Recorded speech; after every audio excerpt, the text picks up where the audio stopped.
Hello everyone, আসসালামু আলাইকুম। আশা করি সবাই ভালো আছেন। তো গাইস, আমার বাবাটা একটু অসুস্থ, তাই ওকে নিয়ে ডক্টরের কাছে যাচ্ছি। আর সন্তান অসুস্থ থাকলে বাবা মার কেমন লাগে সেটা যারা বাবা মা আছেন তারা অবশ্যই খুব ভালো করে জানেন, আর সেটা নতুন করে বলার কিছুই নেই। তো গাইস, এই তো আমরা হাঁটতেছি, বাসা থেকে বের হয়েছি, আর একটু পরেই গাড়িতে উঠবো। তো গাইস, আমরা যেখানেই যাই না কেন আমার ছেলেটা সবসময় তার বাবার কোলে থাকতে বেশি পছন্দ করে। শুধু বাবা না, মামারা থাকলে মামাদের কোলে থাকতেও পছন্দ করে। মোট কথা, সে ছেলে মানুষের কোল বেশি পছন্দ করে। তো এই তো আমার বাবাটা ক্যামেরা দেখতে পেয়ে একটা হাসি দিয়েছে।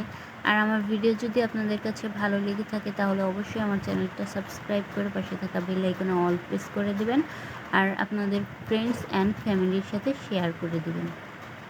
আর ভিডিওতে লাইক দিতে কিন্তু একদমই ভুলবেন না। তো গাইস, এই তো আমরা গাড়ি থেকে নেমে পড়েছি। আর হসপিটালে যাওয়ার পর জানতে পারলাম যে ডাক্তার নেই। বাসা থেকে আমাদের বের হতে হতে লেট হয়ে গিয়েছে, তাই আজকে আর এসে ডাক্তার পাইনি।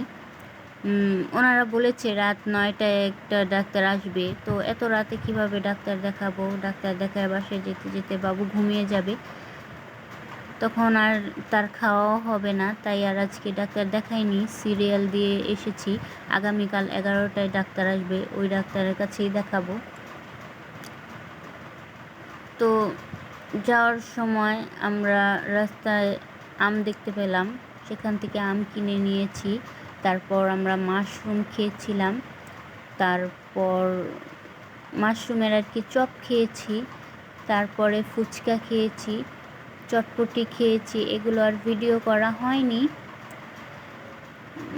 আর কি ভিডিও করতে মনে ছিল না। তো সবাই ভালো থাকবেন, সুস্থ থাকবেন। আল্লাহ হাফিজ।